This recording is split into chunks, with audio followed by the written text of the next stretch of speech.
Vice President Sara Duterte na mapabilis ang proseso ng kanyang impeachment trial. Ang tugon ng prosekusyon, dapat sabihin niya ng bise sa kanyang defense team. At nakatutok si Tina Panganiban Perez.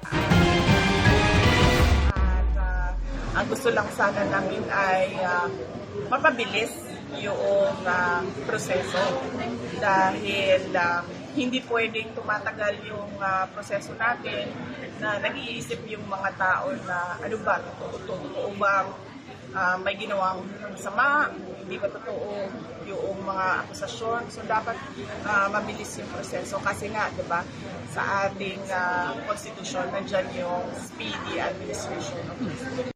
Yan ang panawagan ni Vice President Sara Duterte kaugnay sa paglilitis ng mga alegasyon laban sa kanya. Sabi ng prosekusyon, yan daw mismo ang ginagawa nila.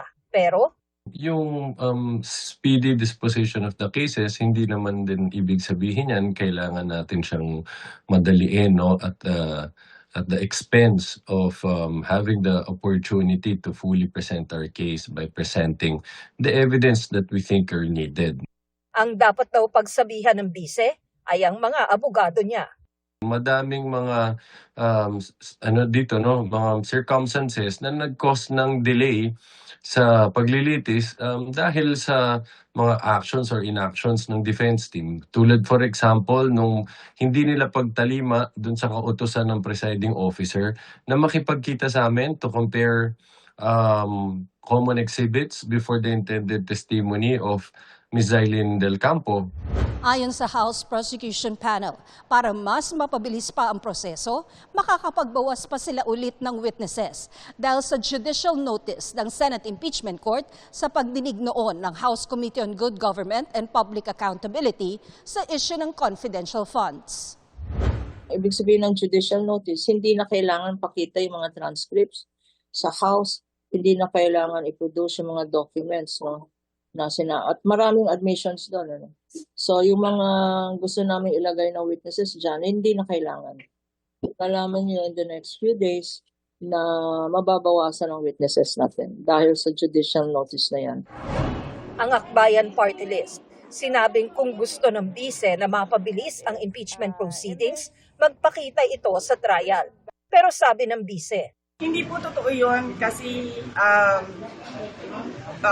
fully represented ako nung ating defense team at sufficient yun na meron kang mga abogado doon na nagpa-participate doon sa process.